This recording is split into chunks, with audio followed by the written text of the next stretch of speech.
Masechet Baba Batra, Daf Kaf Gimel. On va commencer la Mishnah qui est en haut de la page. Marhikin et Ashovach Mina'ir Hamishim Amma. Velo Yaase Adam Shovach Betor Shelo. Ela im ken yeshlo Hamishim Amma lechol ruach. Rabbi Yehuda Omer, Bet Arba'a Kurin, Melo Sheger Ayona.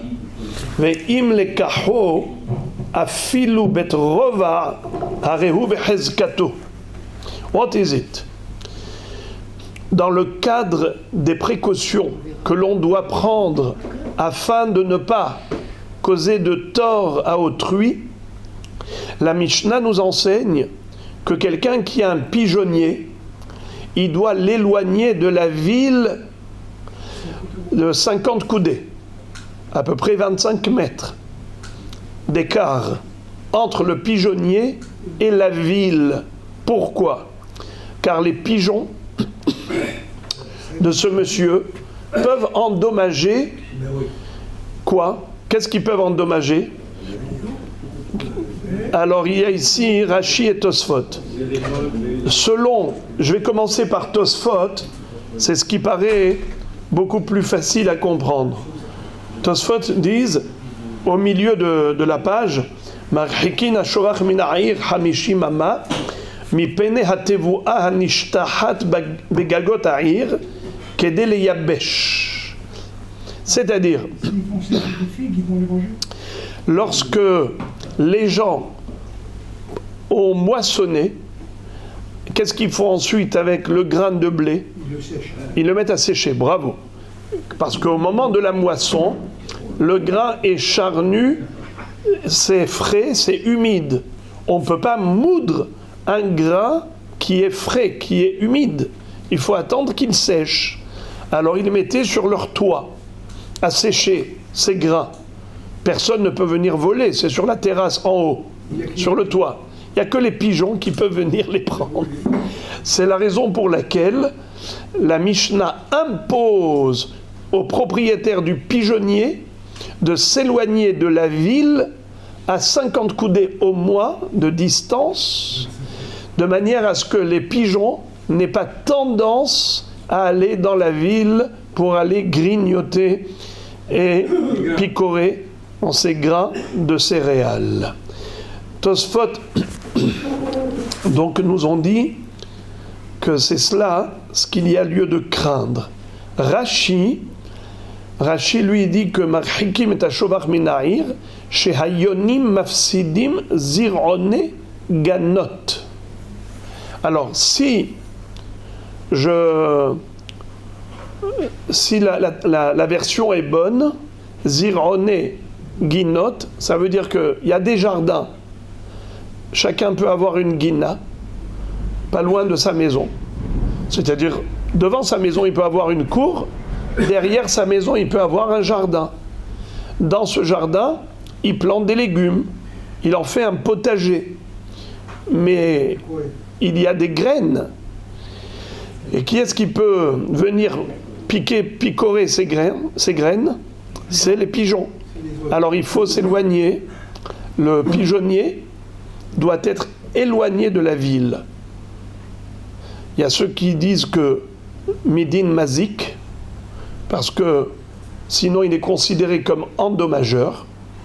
Il y a ceux qui disent que c'est Midin Gezela, c'est carrément du vol, parce que ces pigeons sont nourris avec les graines des autres, donc c'est du vol, donc il faut s'éloigner. Velo Yaase Adam Shovach Betor Shelo, Ela im ken yeshlo Hamishim Amma lechol ruach. Là encore, on a une explication de Tosfot. Tosfot dit Velo Yaase Shovach Betor Shelo, Berachok Mina'ir Ben Asadot. C'est-à-dire, qu'est-ce que vient nous enseigner la deuxième phrase de la Mishnah? C'est que la précaution à prendre par rapport aux pigeons, ce n'est pas seulement par rapport à une ville, une zone agglomérée, mais même par rapport à la race campagne. C'est-à-dire, là où nous avons des champs agricoles, chacun a son sadé. Alors il y a plein de sadotes. Réhouven, Shimon, Lévi, chacun a son sadé. Et voilà que Réhouven a un pigeonnier à proximité du champ de Shimon. Qu'est-ce qu'ils font les pigeons de Réhouven? Eh bien, ils vont dans le sadé de Shimon et ils piquent toutes les graines de céréales de là-bas. Alors, il faut s'éloigner de combien?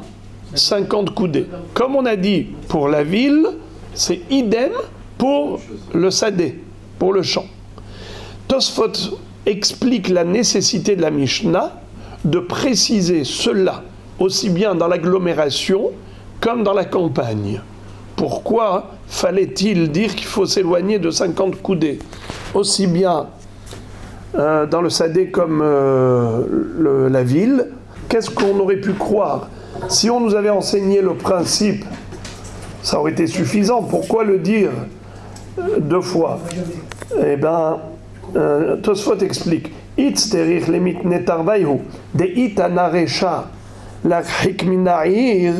Si on nous avait parlé uniquement de la ville,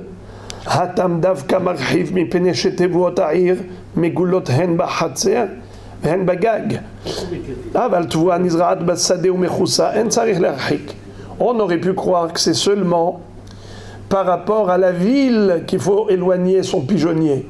Et ce pour quelle raison? Car les graines que le pigeon peut manger, ce sont des graines dévoilées, découvertes, déposées sur le toit. Et donc automatiquement, c'est accessible aux pigeons. Tandis que les graines des champs, généralement, elles sont ensevelies dans le sol, donc inaccessibles a priori pour les pigeons. On aurait pu penser qu'il n'y a rien à craindre d'avoir un pigeonnier à proximité du champ agricole du voisin. Qu'est-ce qu'il peut faire le pigeon? Veitana sefa. Et si on nous avait parlé que du sadé, mishum shebasadot shrihatvua aval ba'ir de lo shachiach kulehai imalo.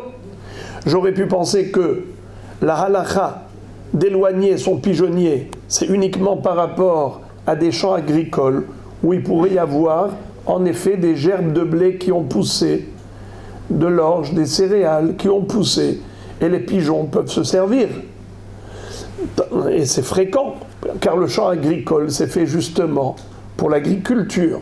Tandis que dans la ville, on aurait pu penser que c'est assez rarissime d'avoir des grains sur le toit. Et par conséquent, on n'a pas besoin de généraliser l'interdiction et dire « interdit d'approcher le pigeonnier de la ville ». Pourquoi tu vas interdire? À cause d'une éventuelle possibilité que le pigeon aille manger des graines. Mais qui est-ce qui va poser des graines sur le toit? C'est rare.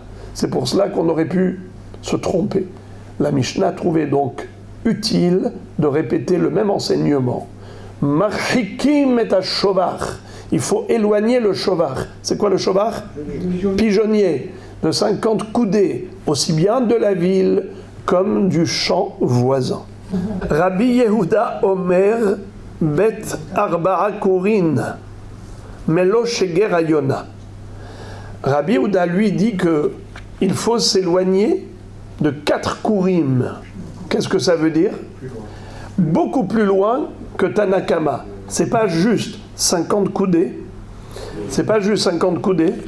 C'est carrément Arba'a Kurin. Qu'est-ce que ça veut dire Arba'a Kurin? Je vous ai plusieurs fois rappelé la manière comment savoir combien y a-t-il de betzim dans un corps. Qui est-ce qui se rappelle le mnémotechnique? Il y a Godou qui est esclave. Allez, il y a Godou qui est esclave. Qui est esclave, c'est quel rachet Tevot? Kaf, c'est corps. Aleph, Efa. Samer, Ca. Lamed, log. Bet, betzim. Et ensuite, qu'est-ce qu'on fait entre ces mots-là, entre cette lettre-là? Qu'est-ce qu'on dit? Yagodou. Yud, c'est 10. Gimel, 3. Vav, 6. Dalet, 4. Vav, 6. Alors, Kor, Yud, Efa. Efa, Gimel, Sein. Sea, Vav, Kabin. Kav, Dalet, Lugin. Log, Vav, Betsim. D'accord? Si j'avais un tableau, je vous aurais mis Kesklav en bas, Yagodou entre les lettres au-dessus, et comme ça on aurait mis des flèches. Bon. C'est-à-dire que les Chachamim prenaient ces mesures-là pour également décrire une surface. Alors il y a une surface qui est Bet Kor, il y a une surface qui est Bet Sea, Bet Seataim. Qui est-ce qui se rappelle ce qu'on avait dit une fois par rapport à la surface de 50 de Bet Sea? Combien ça fait Bet Sea? 2 fois la Sea. Non, Bet Sea, non, pas Bet, pas 2 fois. Baït, Baït Shel Sea. Qui est-ce qui peut me dire combien c'est la surface de Bet Sea? Bravo, 50 par 50. Et d'où on le sait? Qui est-ce qui se rappelle? Quelle est la référence toujours? Bravo!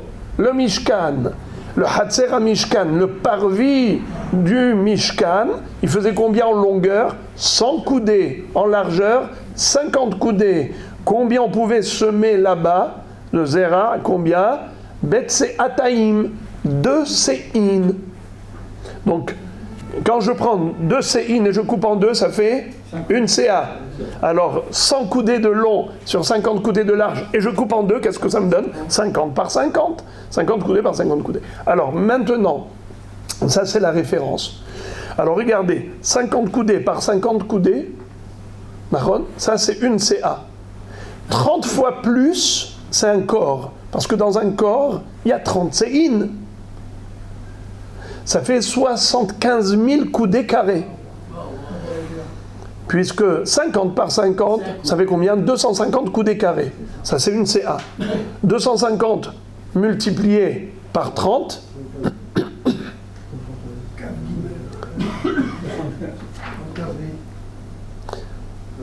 Hein? 7500. 7500. Ça fait 75. Toutes les mesures. 3 fois 25. Non, attendez, non, j'ai dit une bêtise. 50 fois 50, ça fait 2500. C'est pas 250. 2500 multiplié par 30, Ça fait 75 000. Voilà. Alors, dans un bet corps, il y a 75 000 coudées carrés. C'est-à-dire. Alors maintenant, regardez combien c'est important de le savoir. Parce que Rabbi Yehuda est allé très loin. Il dit à Hachamim, ma pitom, comment vous pouvez dire qu'il est suffisant de s'éloigner de juste 50 coudées? Moi, je dis qu'il faut s'éloigner de beaucoup plus. Combien il faut s'éloigner? Bet Arba'a Kourin.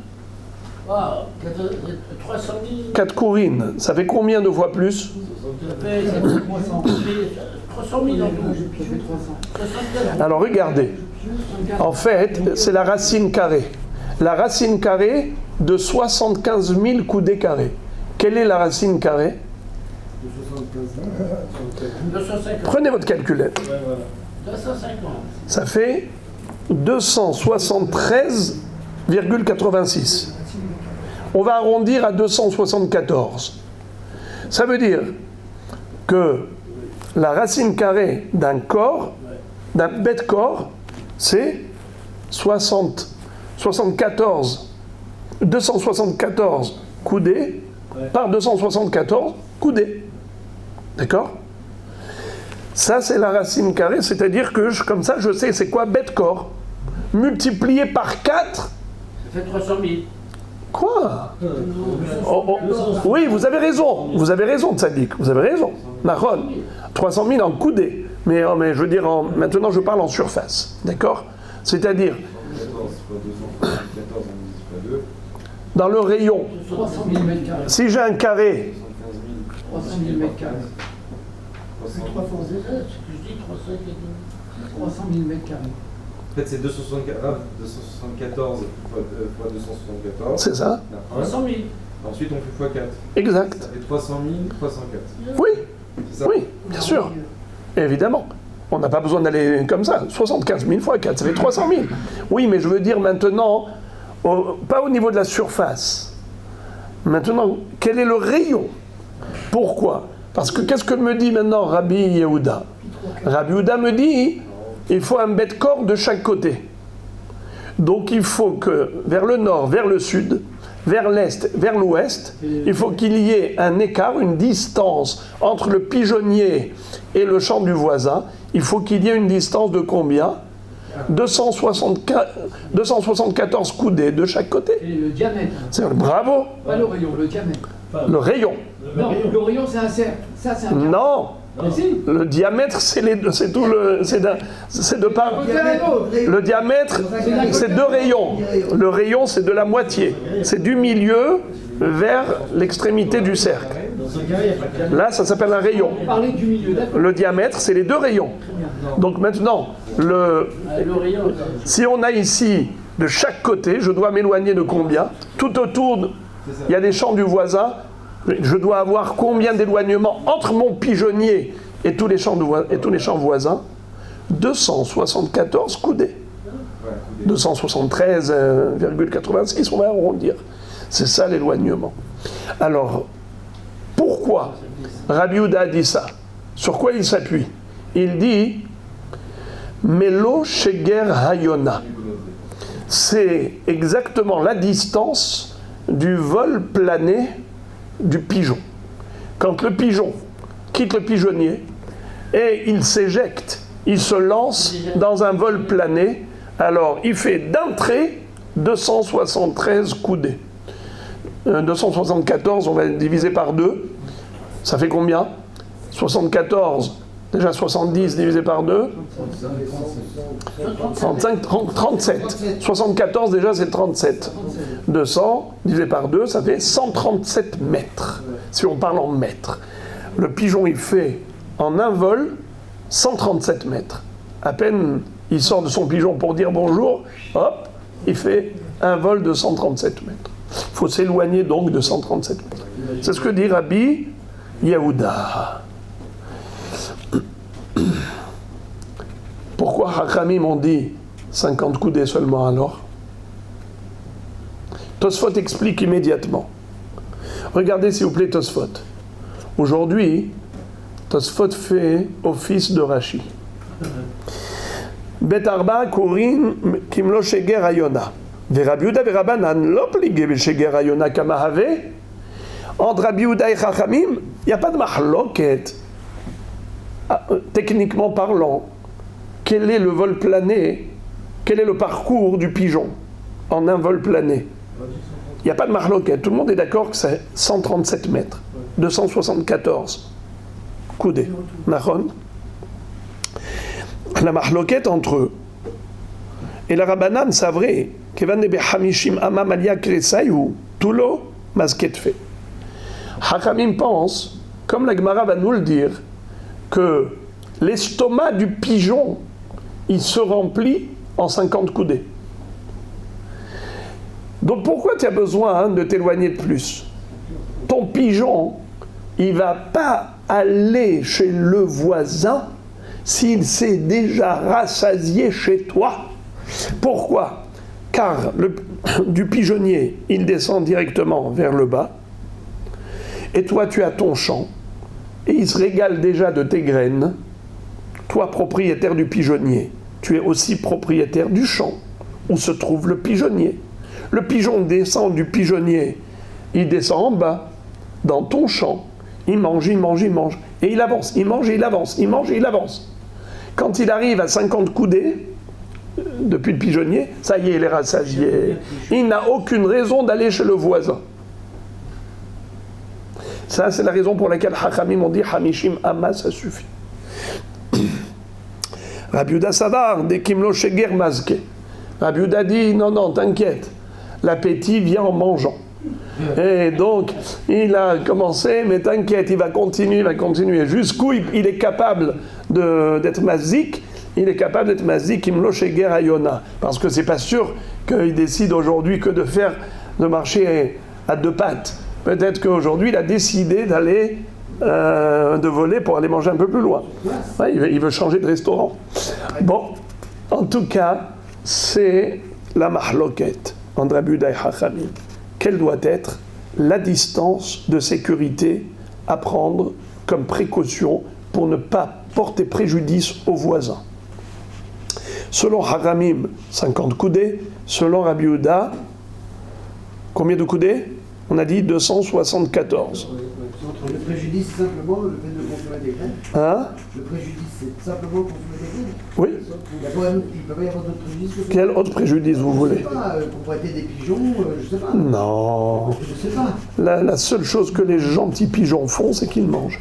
Ve'im lekaho afilu bedrova areu behezkato. Et si maintenant le propriétaire du champ, qui est propriétaire du pigeonnier, il a acheté le champ avec le pigeonnier dedans. Et ce champ-là, il était très petit. Il faisait à peine bet rova à cave. C'est quoi rova à cave? Alors, on a déjà dit que dans une CA, il y a combien de cabines? Il y a 6 cabines. Dans une CA, il y a 6 cabines. Une CA, bet CA, on a dit, c'est 50 coudées par 50 coudées, divisé par 6. Alors, ici, ils ont fait le calcul, ils disent que ça nous donne 10 coudées par 10 coudées. Au niveau de la surface, c'est pas énorme. Ce qui veut dire que c'est vraiment très petit. Ok. Le pigeonnier se trouve à l'intérieur d'un petit champ qui fait 10 par 10. Ok? Mais il a acheté comme ça. Il a acheté comme ça. Qu'est-ce qu'on dit? Il le laisse. Il peut le laisser. Ah bon? Mais on a dit qu'il faut s'éloigner. La réponse, c'est qu'il faut imaginer que quand le bonhomme l'avait acheté, c'est-à-dire quand le bonhomme lui a vendu, il lui a vendu comme ça. Pourquoi? Parce que lui-même, il avait obtenu l'accord de le faire. Regardez ce que dit Rashi. Rashi dit Areu behezkato shari urzakbo arishon ken. C'est-à-dire que le premier déjà, il avait une hazaka. Comment le premier avait eu ce droit? On ne sait pas comment il a eu ce droit. Certainement qu'il avait dû payer le voisin, ou il a séduit, ou toutes sortes d'arrangements possibles, ou il a payé pour ça. Peu importe. Lui, il a acheté comme ça. Il n'a pas besoin de faire des changements. On ne lui impose pas à lui, l'acheteur, d'être mieux que le vendeur. Puisque le vendeur était là avec un pigeonnier comme ça, ça veut dire que le voisin ne lui a pas imposé un éloignement pour X raisons. Eh bien, l'acheteur a acheté cette hazaka. Il a acheté avec la hazaka du pigeonnier qui peut rester à proximité du champ voisin. Et aujourd'hui, le voisin ne peut pas lui dire « Hé monsieur, éloigne ton pigeonnier ». Il a acheté avec ce droit. Gemara, Hamishim Amma, Vetulo. La Gemara dit « Ah bon, Hachamim, ça leur suffit 50 coudées d'écart entre le pigeonnier et le domaine du voisin, que ce soit la ville ou un champ agricole. Quoi? 50 coudées, ça suffit? Pourtant, il y a une Mishnah qui dit Urminhi, en porsin nishbin layonim, elaim ken ayarachok min hayishuv, shloshim res. C'est-à-dire,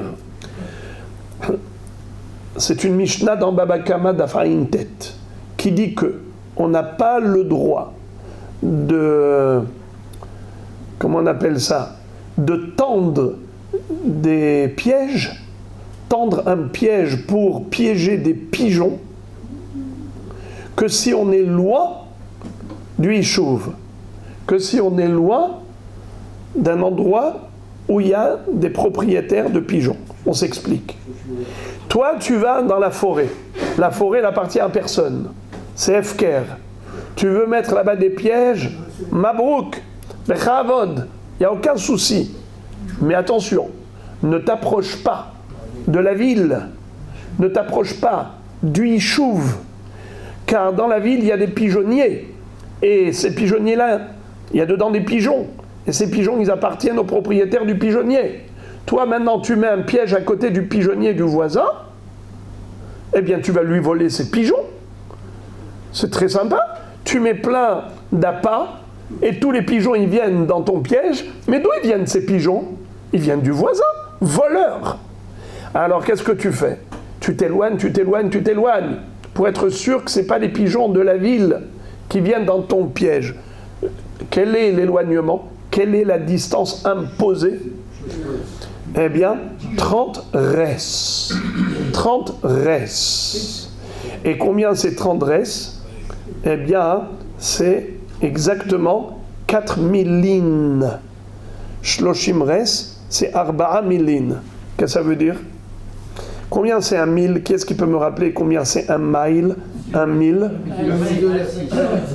2000 amotes. Bravo! 2000 coudées.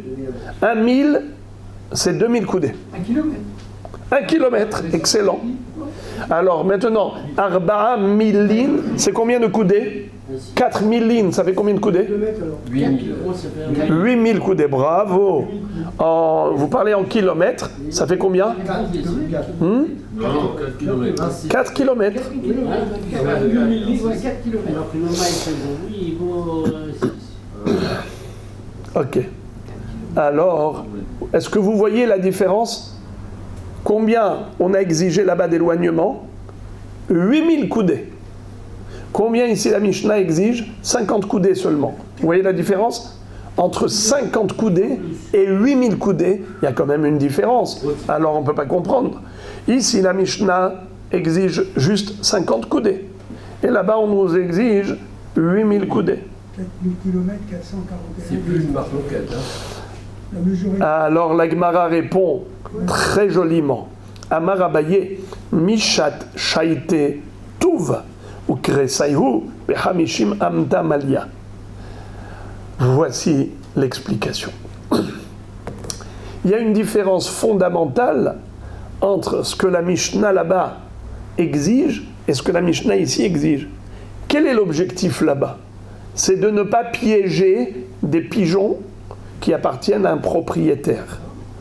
Alors, qu'est-ce qui peut t'assurer que les pigeons du propriétaire ne sont pas rentrés dans ton piège? C'est la distance. Alors, jusqu'où les pigeons ont tendance à voler, à s'éloigner, à voler, à s'éloigner? Eh bien, ils ne s'éloignent pas plus de 4 km. En général, ils restent dans un rayon de 4 km.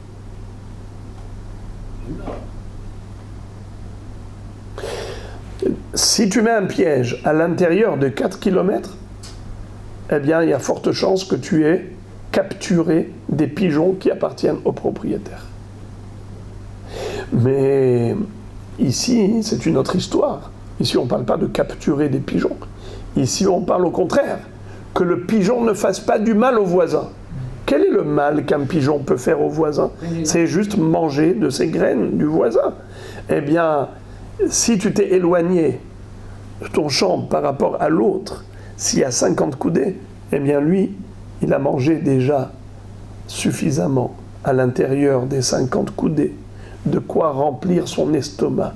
Une fois qu'il est rassasié, il n'a plus envie de manger encore. Donc il ne va pas manger chez le voisin, car le voisin, il est au-delà de la frontière des 50 coudées. Ce qu'il mange dans les 50 coudées, il picore, il picore, il picore, il picore, il arrive à 50 coudées, il n'a plus besoin de picorer. Pourquoi? Ça y est, il est rassasié. Donc tu as compris la différence. Voilà pourquoi ici, on se suffit d'une distance de 50 coudées, et là-bas on exige, par rapport au piège qu'on veut tendre, il faut s'éloigner du Yishuv de 8000 coudées. Pour le piège, la même chose, s'il s'est rassasié, il ne va pas directement aller plus loin je veux dire, il va rester dans son endroit. Oui. On suit la logique. C'est vrai, c'est vrai. Mais ceux qui mettent des pièges, ils sont très malins. Ils savent quoi mettre pour attirer les pigeons. Ils mettent des choses qui font que tous les pigeons, ils viennent ici, même s'il est rassasié, rien que pour voir, par curiosité, ils viennent, tac, tac, tac, et ils tombent dans le piège. O mishat, shloshim res vetulo, ve'atania, ou ba'ishuv, afilu me'amil lo ifros. C'est-à-dire que tu as dit que quoi? Que pour le piège, il ne faut pas le tendre si tu es à l'intérieur d'un rayon de 30 reis, c'est-à-dire 4000 lignes, à savoir 8000 coudées. C'est pas vrai. Il y a une braïta qui dit différemment. Elle dit que Baïchouv, dans l'agglomération, à filou à 1000 loifros, même 100 km, il ne faut pas être porès. C'est-à-dire que les pigeons sont capables de voler 100 km. Pourquoi tu dis que le pigeon ne s'éloigne pas du pigeonnier au-delà de 4000 lignes, 8000 coudées? C'est pas vrai. Ils peuvent aller même à 100 km. Il n'y a pas de limite. Pour un pigeon, il peut voyager autant qu'il veut. Rabbi Yosef Amar, Be'ishuv shel Keramim. Rava Amar, Be'ishuv shel Shovachim. En fait, quand on a dit qu'en effet, un pigeon, il peut voyager beaucoup plus que 4000 lignes, c'est dans le Yishuv. C'est quoi Yishuv? C'est pas une zone agglomérée. Yishuv shel Shovachim. On parle d'un domaine où on a installé beaucoup de pigeonniers. Et alors, le pigeon, il saute d'un pigeonnier à l'autre, même 100 km. Il va dire bonjour au pigeon d'à côté. Et après, il va dire bonjour à son cousin. Après, il va aller dire bonjour au voisin. Et après... Alors, comme ça, il est attiré, le pigeon est attiré par d'autres pigeons. Alors, si j'ai un yishuv de pigeonniers, c'est pas un yishuv pour des habitants humains. Ici, on parle de yishuv shel Shovachim. Ou bien, yishuv shel Kramim. Un yishuv, c'est-à-dire un domaine de vignes. Et les pigeons, ils aiment bien sauter d'une vigne à l'autre. Eh bien, si tu as même 100 km de vignes, eh bien, le pigeon, il peut aller jusque là-bas. Donc, répétons. En temps normal, un pigeon ne vole pas au-delà de 4 km par rapport à son pigeonnier. Il n'aime pas trop s'éloigner de son pigeonnier. Ça, c'est en temps normal. Il veut avoir une sensation de sécurité, ne pas trop s'éloigner de son lieu d'origine.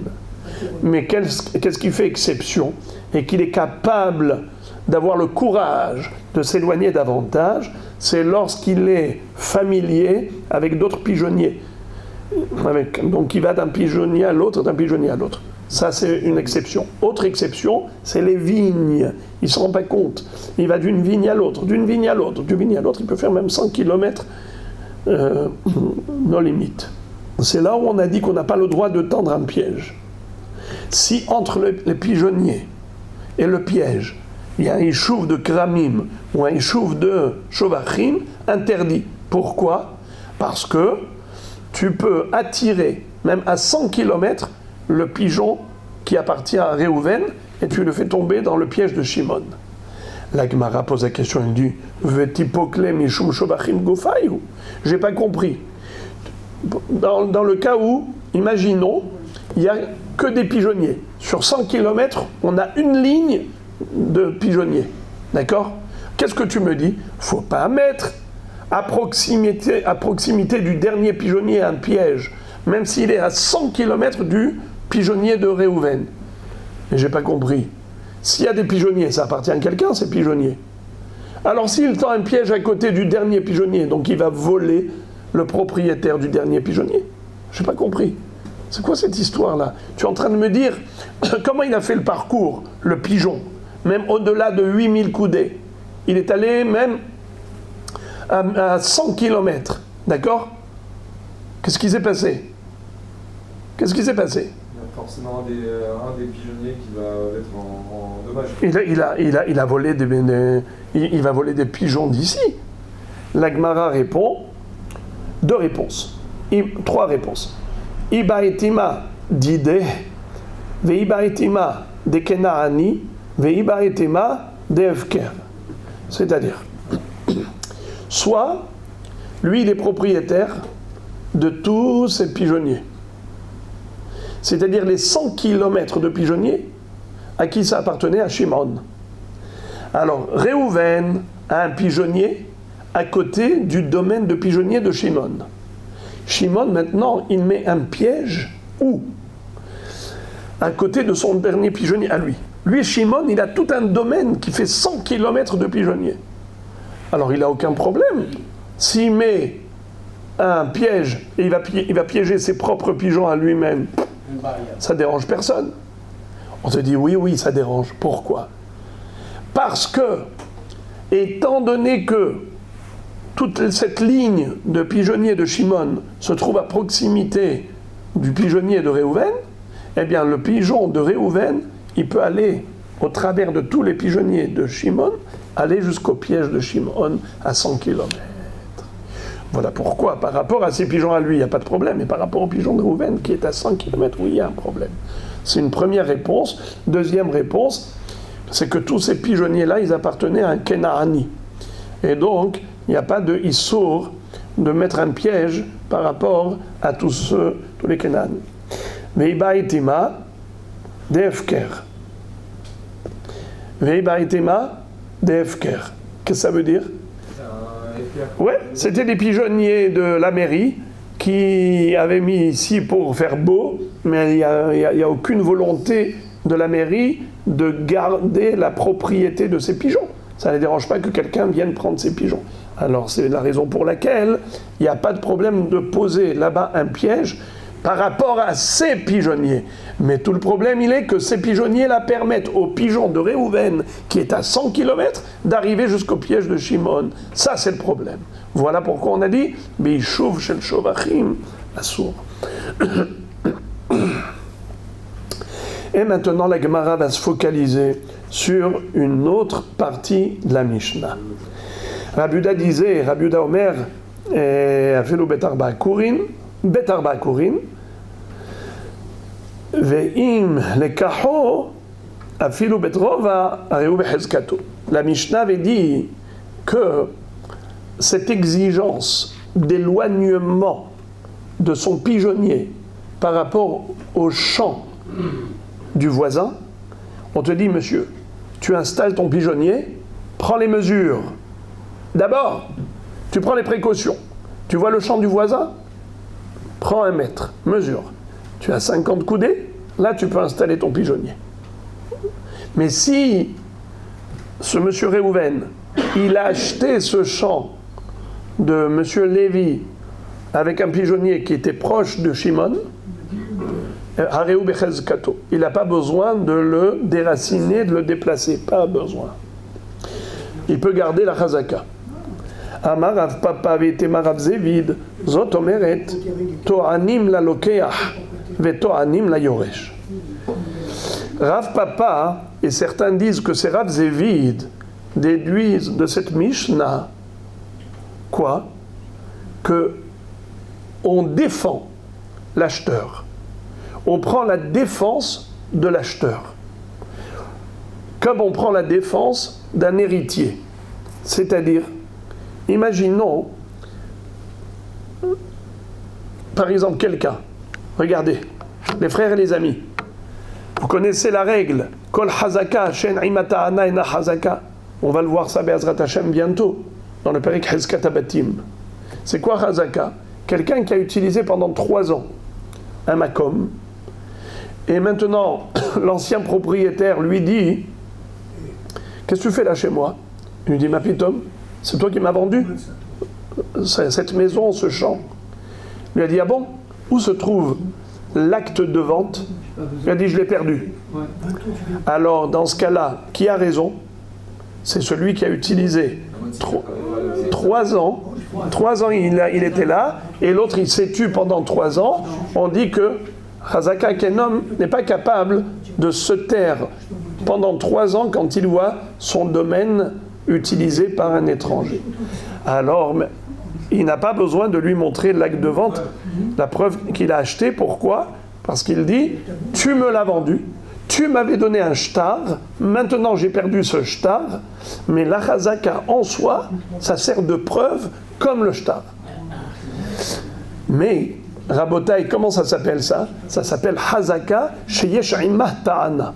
C'est-à-dire une utilisation de 3 ans, mais qui est accompagnée d'un argument. Quel est l'argument?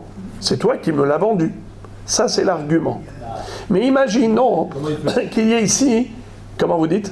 Comment on peut croire vis-à-vis d'un beddin maintenant? C'est-à-dire, c'est vrai que ça peut être une chazaka, mais si maintenant c'est la parole de la normalement, comment ça se fait que là, après, il n'y a pas besoin? Ça, on va étudier plus en détail. Maintenant, je vous le donne. Comme ça, grosso modo, Hachamim ont estimé, évalué la psychologie humaine. C'est qu'un homme, pendant 3 ans, premièrement, lui ne peut pas se taire. Et il y a aussi une autre psychologie, c'est qu'un homme qui pendant 3 ans a vu qu'on ne l'a pas remis en cause, alors il ne garde plus présent à l'esprit la nécessité de sauvegarder sa preuve d'achat. Il se dit, bon, si il ne m'a rien dit, ça veut dire qu'il n'a pas l'intention de remettre en cause mon acquisition. Et de ce fait, même si aujourd'hui il n'a pas la preuve d'achat, nous disons que le silence de l'autre pendant 3 ans, en soi, c'est une preuve. Mais à condition qu'il ait un argument valable. C'est quoi l'argument valable? Tu me l'as vendu. Tu me l'as vendu. Quel est le din maintenant, si jamais il n'a pas d'argument? Il lui dit, dis-moi, qu'est-ce que tu fais chez moi, squatter? Il lui a dit, pendant 3 ans, 4 ans, j'ai habité ici, tu ne m'as rien dit, donc c'est à moi. Est-ce que ça marche? Ça ne marche pas. Ça s'appelle Hazaka chez En Ta'ana. C'est une utilisation de plus de 3 ans, mais qui n'est pas fondée sur un argument valable. Car dire « je suis là parce que tu ne m'as rien dit », ça ne donne pas un droit de propriété. Le fait qu'il s'est tué pendant 3 ans, ça peut être une preuve qu'il lui a vendu, mais à condition qu'il prétende qu'il lui a vendu. Mais si l'autre dit « non, je ne l'ai jamais acheté, j'ai juste squatté, mais tu t'es tué pendant 3 ans », ça ne te donne aucun droit pour autant. Très bien.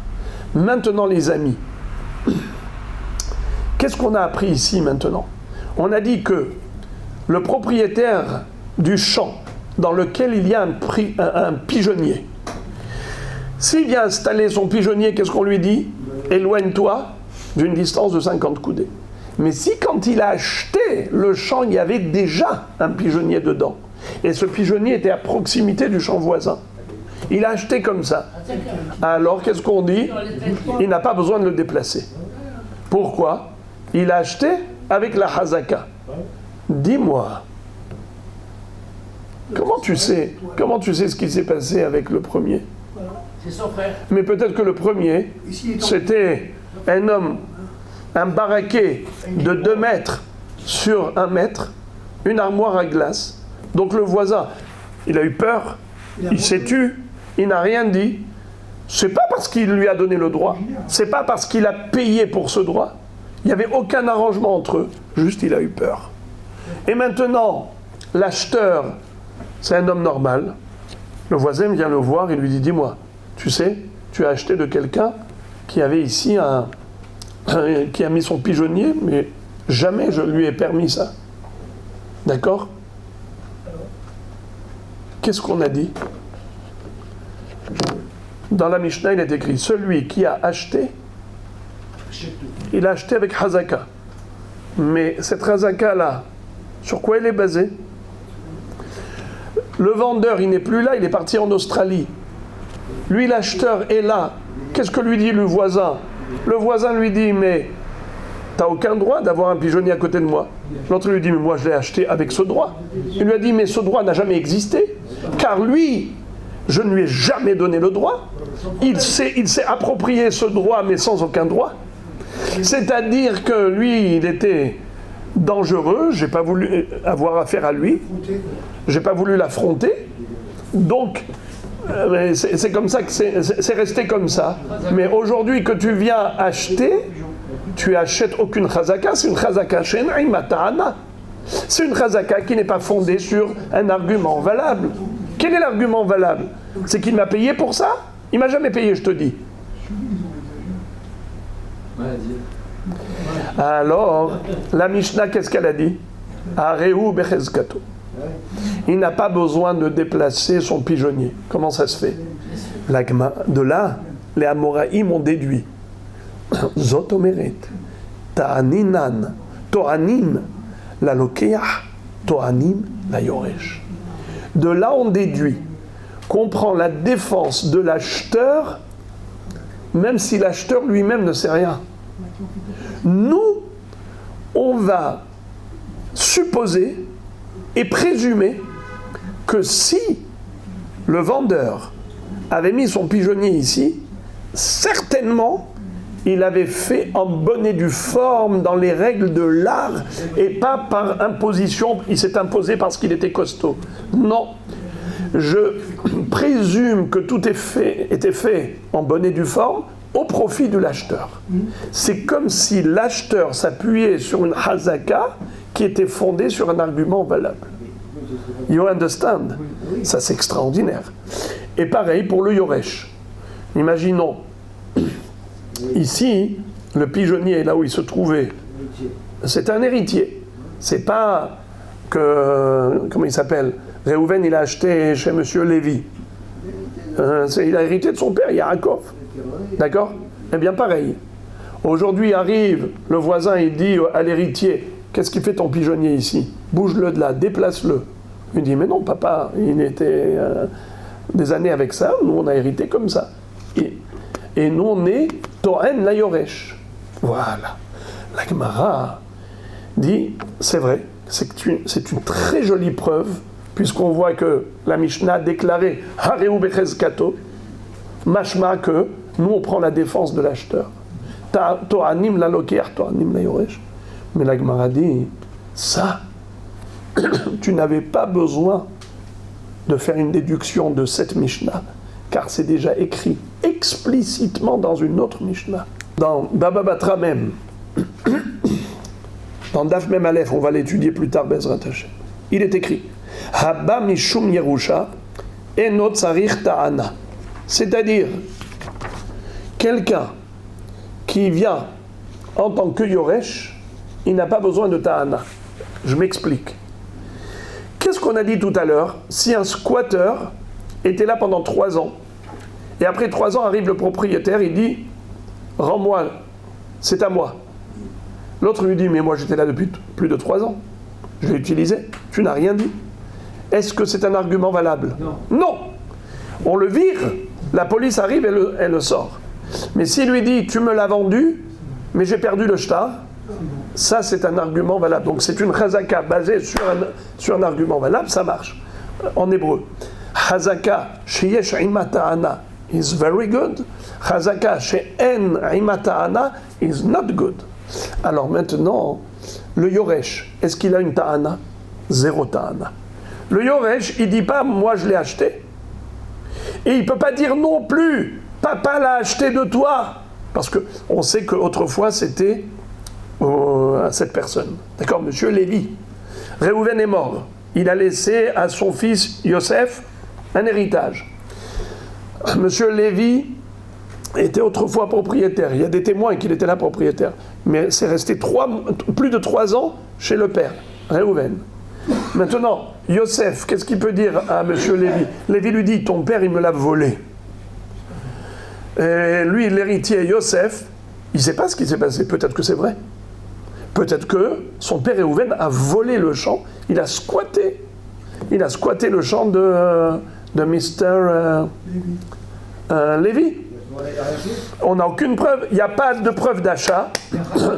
Il y a Chazaka, mais on a déjà dit qu'une Chazaka qui n'est pas basée sur un argument valable, ça vaut rien. Oui, mais comme il était héritier, que c'était... Ouais, héritier de quoi? De rien. C'est héritier du vent et héritier d'un objet volé. Lui, maintenant... C'est volé personne. Mais qui c'est alors, ce qui est sûr, c'est que ça lui appartenait autrefois à M. Lévi. Et ben voilà. Ça, c'est sûr qu'il y a des témoins qui disent qu'il y a 5 ans, c'était à M. Lévi. Pendant 5 ans, c'était chez Réhouven, le père qui est mort. Maintenant, M. Lévi vient voir Yosef, le fils de Réhouven, lui dit « Ton père m'a volé ce champ. » Alors, est-ce qu'on retire le champ à l'héritier, oui ou non? Pourquoi non? Parce qu'il n'y a aucune preuve qui fait que d'abord il a volé. Mais on a déjà dit qu'au contraire, il faut une preuve du contraire. Alors, il faut que il n'a pas la preuve qu'il a acheté, je veux dire. Que le père a acheté. Oui, Celui qui est le plaignant qui doit Il n'a pas acheté. Oui, mais il y a Razaka de 5 ans. Alors voilà. Et c'est à Lévi. Alors c'est un grand hidouche. C'est un grand hidouche. c'est que To'anim la Yoresh.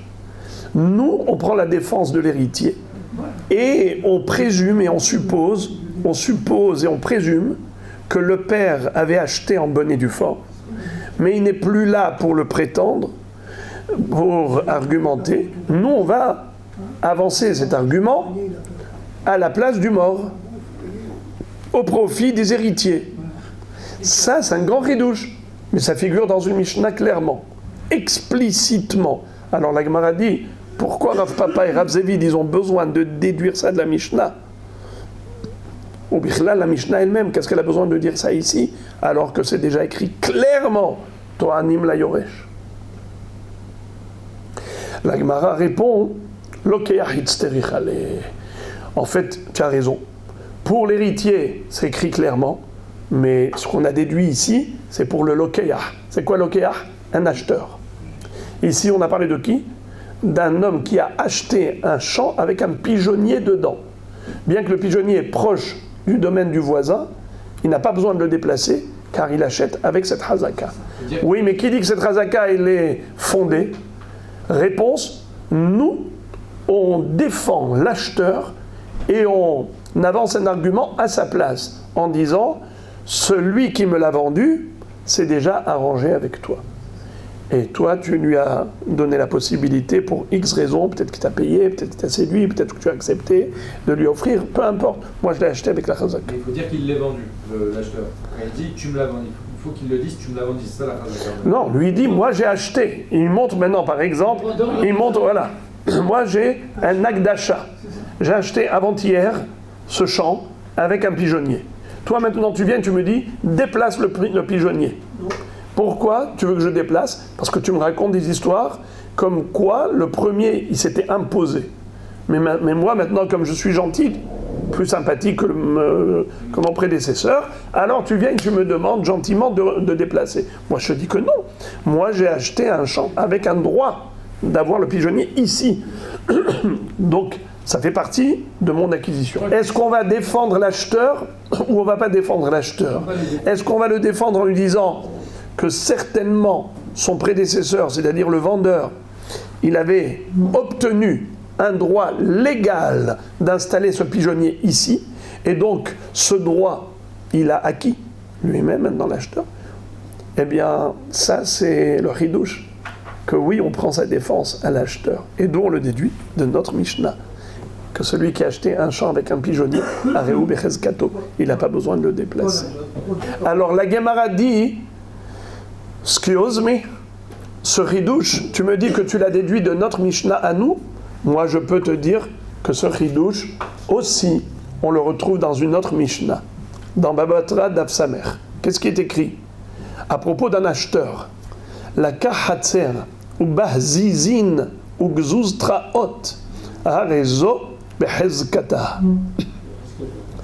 Vous savez que on n'a pas le droit de mettre sur son mur, sur sa façade, la façade de sa maison, qui donne sur un domaine public, des éléments qui sortent du mur et qui peuvent gêner les voisins, qui peuvent gêner les passants, pardon.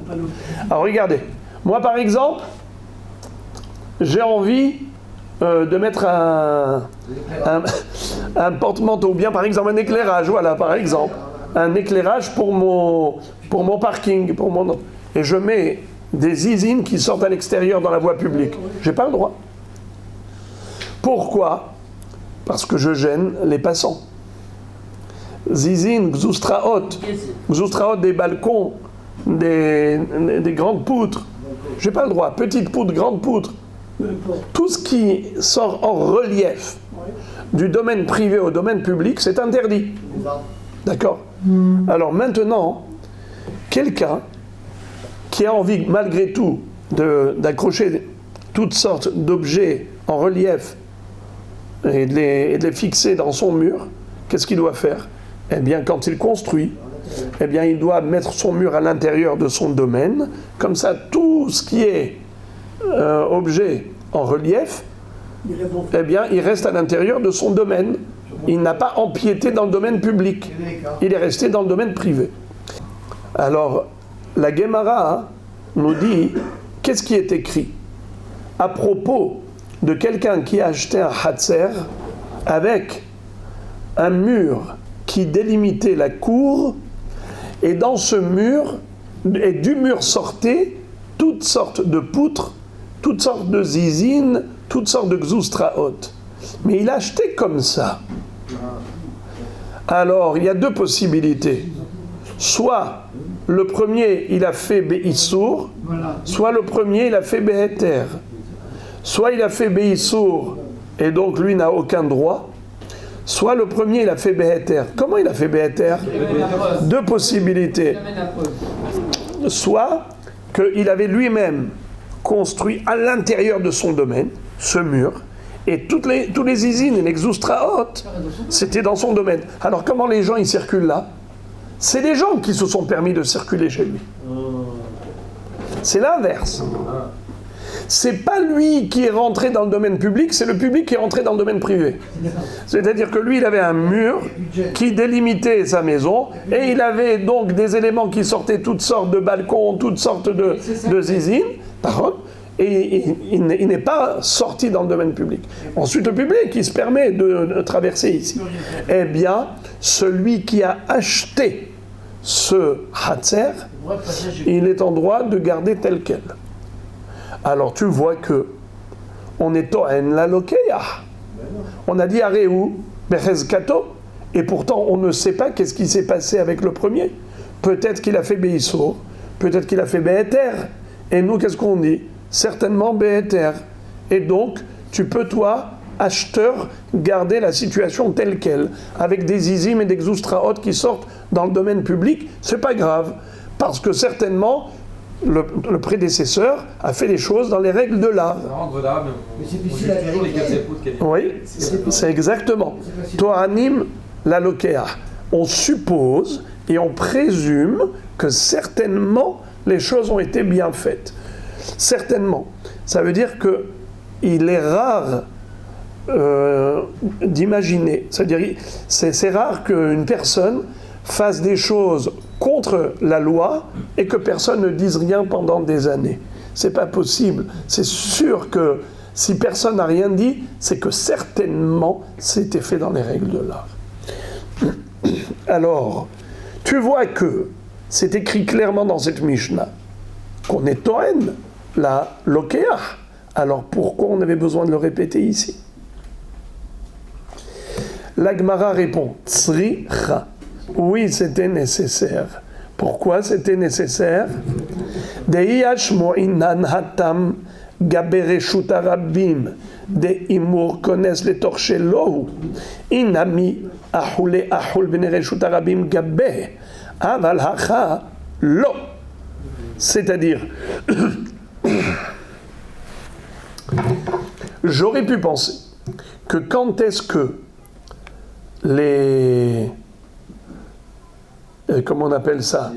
On est Toen, la Lokeya, on prend la défense de l'acheteur et on dit que certainement il a acheté avec une Hazaka qui était fondée, qui était valable. Areu Berezkato, peut-être c'est que dans l'histoire de Zizim et Xoustraot. Pourquoi? Parce que là-bas on parle de Reshut Arabim. En effet, il est peu probable qu'un individu isolé puisse aller contre le petit bourg. Le public n'est pas dupe et le public ne se tait pas quand il y a un individu, un particulier, qui ose enfreindre la loi. Tout de suite, il va se prendre sur le dos toutes les réclamations et pétitions. Ça ne va pas passer sous silence. Si nous voyons que cet homme-là a acheté de quelqu'un qui pendant des années était là, certainement, il était connaisse les torchello. Qu'est-ce que ça veut dire, il était connaisse les torchello? Il est rentré à l'intérieur, comme j'ai dit, il n'a pas fait sortir tout ce qui était en relief, comme Zizin et Xoustraot, dans le Reshut Arabim, c'est le contraire. Lui, il avait avancé vers l'intérieur, et ensuite il a mis ses Zizin et Xoustraot dans son domaine. C'est ensuite le public qui s'est permis de marcher là-bas. c'est certainement comme ça que ça s'est passé. Mais si c'est Beyahid, Yacholiot, que le premier, le vendeur, c'était un homme violent, sauvage, et donc il a fait peur à qui? Il a fait peur à qui? Il a fait peur à son voisin, le propriétaire du pigeonnier. Le propriétaire du pigeonnier. C'était un homme violent. Il a mis son pigeonnier n'importe où, sans aucun droit. J'aurais pu penser que dans ce cas-là, qui dit qu'il y a une chazaka? Il fallait le dire. Il fallait que la Mishnah ici nous dise Areu Bechezkato. Même un Yahid par rapport à un Yahid. Et on ne dit pas que le prédécesseur, parce qu'il était sauvage et violent, alors il a imposé ce qu'il a voulu à son voisin. Mais maintenant, il faut remettre les choses en place. Donc déplace le pigeonnier. Non, on ne dit pas ça. On dit que même Yahid avec Yahid, on suppose et on présume qu'il avait fait les choses dans les règles de l'art. Et donc il a acheté avec un droit légal et légitime. Il n'a pas besoin de déplacer. Voilà pourquoi il fallait le dire. Ça, c'est une différence entre Rabbim et Yahid. Voilà pourquoi j'aurais pas pu déduire la halacha du pigeonnier de la halacha de Zizi Mukzustraot. Car Zizi Mukzustraot, c'est vis-à-vis d'un Rabbim, alors que le pigeonnier, c'est vis-à-vis d'un Yahid. Voilà pourquoi il fallait enseigner la halacha dans les deux cas. J'ouvre une parenthèse pour vous dire que moi maintenant, je vous ai lu, personne n'a relevé, mais j'ai sauté une phrase. Inami ahule ahul benereshut arabim gabe. Et intentionnellement, j'ai sauté cette phrase, bien que dans le bas, cette phrase, elle est, oui, mentionnée, mais il y a des rishonim qui ont gommé cela. Chez eux, ça ne figure pas. Et je préfère par rapport à la suite de la Gemara. C'est quoi? Qu'est-ce qui est écrit dans cette phrase que moi je mets entre parenthèses? Inami ahule ahul benereshut arabim gabe. Qu'il y a peut-être il y a eu un pardon. C'est-à-dire, le bonhomme, il a sorti son balcon, il a fait sortir toutes sortes de poutres dans le Reshut Arabim, mais le Rabbim, il s'est tu. Le Rabbim n'a rien dit. Comment le Rabbim n'a rien dit? Eh bien, nous avons dans chaque ville, Shiv'at Tuve Ha'ir, les 7 membres du conseil d'administration de la collectivité, de la commune. À la mairie, on a... D'accord ? Étant donné que ce conseil d'administration de la ville représente toute la ville et eux n'ont rien dit, c'est qu'ils ont fait Mehila. D'accord? C'est comme ça que, selon cette version, on aurait dit c'est uniquement dans un cas de rabbin que ça peut exister. Mais Yahid, il ne peut pas y avoir dans un Yahid, il est venu avec force, le prédécesseur peut-être qu'il était sauvage et violent, et il a imposé son pigeonnier ici. Donc voilà la différence. Mais vous allez voir pourquoi il vaut mieux adopter la version de ceux qui ont effacé cette phrase. Je vais vous dire pourquoi. Et si on n'avait que cette Mishnah qui nous a enseigné l'histoire du pigeonnier, de laquelle on déduit que Hareu Bechezkato, celui qui a acheté un champ avec un pigeonnier trop proche du champ du voisin, il a le droit de rester dans ce même état, Hareu Bechezkato. Eh bien, c'est parce que j'aurais pu penser des Kevan de Yahid ou Ima Payuse Payuse, Inami Ahule Ahil Gabe, Aval Rabbim Man Payes, ou Man Shavik, Ima Lo Tzricha.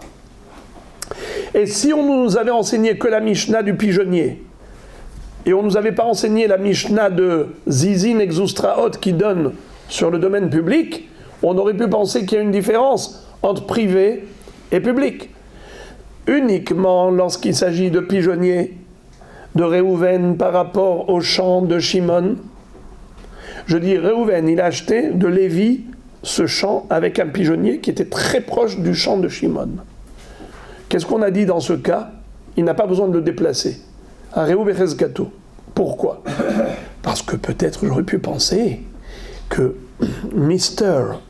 Lévi, le vendeur qui a vendu à Réhouven, Mr. Lévi, il avait payé à Shimon de l'argent pour qu'il lui permette de mettre le pigeonnier ici. Ou bien il a demandé pardon à Shimon, il lui dit, Shimon, tu me cèdes, tu me concèdes, est-ce que tu es d'accord? Il lui a dit d'accord, je suis d'accord avec toi. Allez, vas-y. Ani Mohel. Il est habilité à faire Mechila. Il est habilité à lui donner le droit en monnaie contre un échange, une monnaie d'échange. Il a accepté, il lui a dit tu me payes 1000 shekels, allez, je suis d'accord. Mais dans un cas de Rabim, les izim et les xoustraot qui sortent dans le domaine public, là j'aurais pu penser que non, il n'y a pas de chazaka. Pourquoi? Qui va lui pardonner? Man Païs ou Man Shavik, qui est habilité à faire mechila d'un dommage public à la place de tout le public?